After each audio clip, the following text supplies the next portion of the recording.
Salut tout le monde! Une vidéo aujourd'hui longue, explicative, format 10 minutes, mais essentielle. On vous parle de la nouvelle gamme du courrier et la disparition du J+1. D'abord, la chose est politique. C'est Jean Castex, l'ancien Premier ministre, qui, en juillet 2021, alors qu'il présidait une commission sur les services publics, et qu'il avait fait un geste envers la Poste en donnant enfin une compensation pour ses missions de service public, à savoir 500 millions d'euros qui ont été donnés par l'État à la Poste pour assurer ce qu'on appelle le service universel du courrier, c'est-à-dire la distribution 6 jours sur 7 sur tous les points du territoire. Eh bien, en même temps qu'il présidait ça et qu'il faisait enfin un chèque à sa propre boîte, la Poste, le Premier ministre disait qu'il fallait trouver une solution. Un an sera passé avec la réélection de Macron pour que la solution, qui était dans un tiroir, en sorte.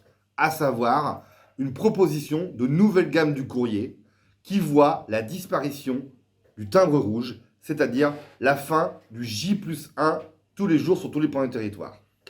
Cette opération, elle est avant tout économique. Et nous, Sud PTT, c'est ça qu'on veut marteler. Cette opération commerciale est une opération financière qui vise à dégager un maximum de profit pour la Poste en supprimant des dizaines de milliers d'emplois à terme. Alors évidemment, la Poste se cache derrière des arguments fallacieux. D'abord, elle a fait un grand sondage, une grande enquête d'opinion auprès de 23 000 clients qui précisent que les clients maintenant assument de dire que pour eux, le délai, c'est pas important, c'est la fiabilité qui serait important. En gros, peu importe le nombre de jours que ça prend, du moment que je suis sûr que ça arrive.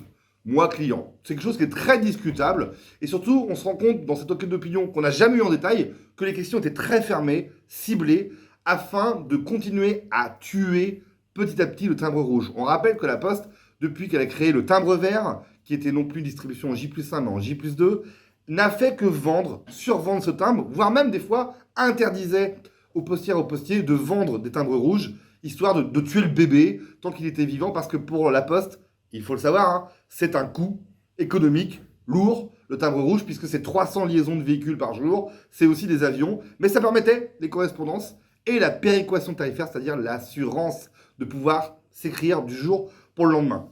Donc la Poste, se cachant derrière ce sondage, annonce en juillet 2022, là, il y a 2 mois, la mise en place d'une nouvelle gamme du courrier à partir du 12 janvier 2023.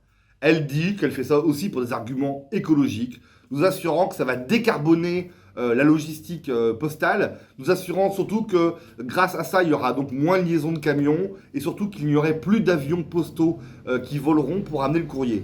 Bon, quand on gratte et quand on questionne la direction de la Poste et quand on lui demande si vraiment il n'y aura plus d'avions, parce qu'on sait aujourd'hui que les chronopostes, les colis rapides prennent déjà l'avion, elle est incapable de nous répondre, ou surtout, elle, en fait, concède que si il y aura toujours des avions postaux, c'est juste que le courrier sera plus dedans, mais ils serviront que pour le colis. Donc, c'est une première arnaque à l'écologie qui, bien sûr, s'additionne à d'autres arnaques parce qu'on a vu depuis longtemps que depuis la fermeture de certains centres de tri, bah, les camions roulent plus de kilomètres et qu'une lettre qui pourrait faire que 10 km d'un point A à un point B, parfois fait 3 à 400 km pour aller du point A à un point B alors qu'il n'y avait que 10 km de distance. Donc ça fait longtemps que l'empreinte carbone de la Poste est malheureusement néfaste et que la Poste, elle, n'en parle pas, se cachant derrière des compensations écologiques parce qu'elle construit des puits ou des écoles en Afrique dans un cynisme malheureusement aberrant.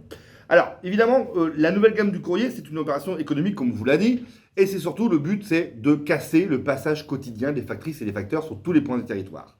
Car la nouvelle gamme du courrier se composera après de 3 types de timbres. Là où aujourd'hui il y a plein de gammes de timbres, demain il n'y aura plus que 3 timbres. Le premier et le plus important sera le timbre vert, le J+3. Le timbre vert qui était en J+2 passe en J+3. Son tarif ne change pas, il est à 1,16 €, mais il perd un jour de délai. C'est-à-dire, en gros, que la Poste dit au client, pour le même prix, votre délai est allongé d'1 jour. Évidemment, c'est une opération économique, j'y reviens après. Deuxième timbre créé, c'est le timbre turquoise, la gamme Service Plus, c'est-à-dire la possibilité pour les usagers et les clients de prendre un timbre donc turquoise qui sera en J+2, traçable, suivi, une lettre dans laquelle on peut mettre de la petite marchandise qui sert, nous on le pense comme ça, aussi à concurrencer la petite marchandise d'Amazon et compagnie. En tout cas, une lettre suivie qui se veut un gage de qualité, de fiabilité, puisqu'elle sera donc tracée et distribuée en J+2, comme quoi l'appareil industriel de la Poste est capable encore de distribuer en J+2. Et d'ailleurs, on insiste là-dessus. En 2008, La Poste lance Cap Qualité Courrier et crée des immenses centres de tri qu'elle appelle des plateformes industrielles du courrier, des PIC, en supprimant des dizaines de centres de tri départementaux et en massifiant dans des nœuds, dans des hubs névralgiques que sont les PIC. Et ces PIC, qui elles aussi malheureusement disparaissent de plus en plus au fil des années, ces PIC en fait représentent un outil logistique fort qui a permis à La Poste de mécaniser à outrance, ce qui supprimait d'ailleurs au passage des emplois à la distribution. Et cette mécanisation, elle a permis quand même d'accélérer la machine.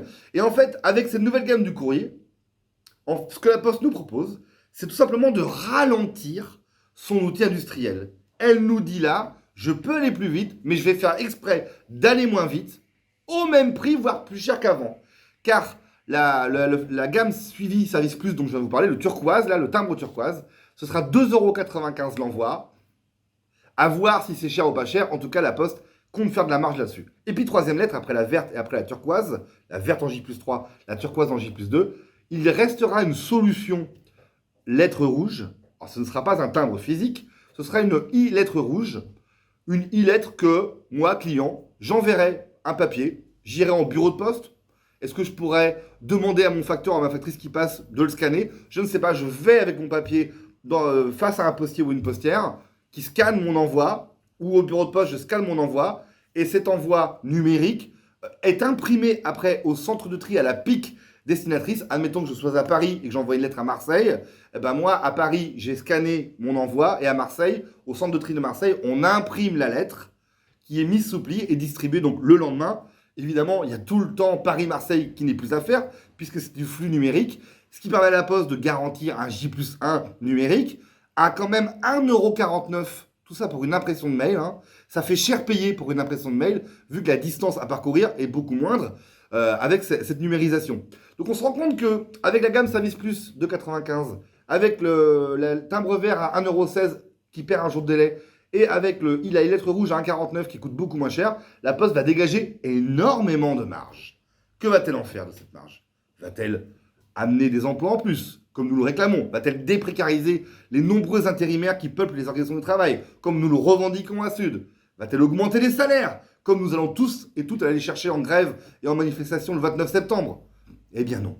La Poste a un grand plan d'organisation derrière. Et pour ça, elle fait des expérimentations, et ce jusqu'à mai 2023, des expérimentations qui visent à, évidemment, totalement déstructurer la façon de travailler à la distribution aujourd'hui. En gros, aujourd'hui, à La Poste, devant chaque casier de tri de facteurs, il y a un agent de La Poste. Et dans chaque équipe de distribution, il y a un agent devant chaque casier. C'est-à-dire qu'il y a l'assurance que les collègues postiers et postières passent partout, sur tous les points du territoire. Vous verrez forcément aujourd'hui, normalement, même si parfois La Poste déjà entame ça à coup de flexibilité, mais normalement, vous devez voir que vous soyez en ville, en campagne, en France, en outre-mer, en métropole, pardon, peu importe, du nord au sud, de l'est en l'ouest, dans les plaines, dans les montagnes, normalement, vous voyez un facteur ou une factrice passer devant chez vous tous les jours pour vous amener du courrier, du colis, des prospectus, des recommandés, parfois des prestations. En tout cas, le collègue passe.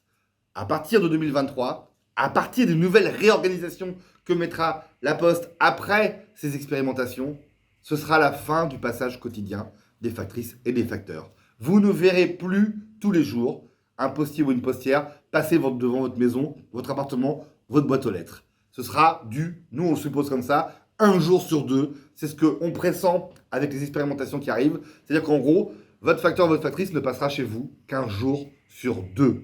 Évidemment, il passera chez vous si vous avez commandé une e-lettre rouge, un colis, une gamme Service Plus en 48 heures. Là aussi, il passera chez vous peut-être tous les jours. Mais pour ça, il vous aura fallu payer plus cher.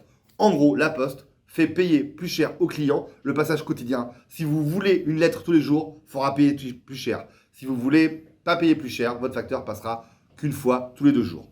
Ça entraîne quoi derrière ça? Évidemment, des milliers de suppressions d'emplois, puisqu'il fallait, en gros, avant, pour 10 tournées, il fallait 11 à 12 agents de La Poste pour faire le boulot sur une semaine.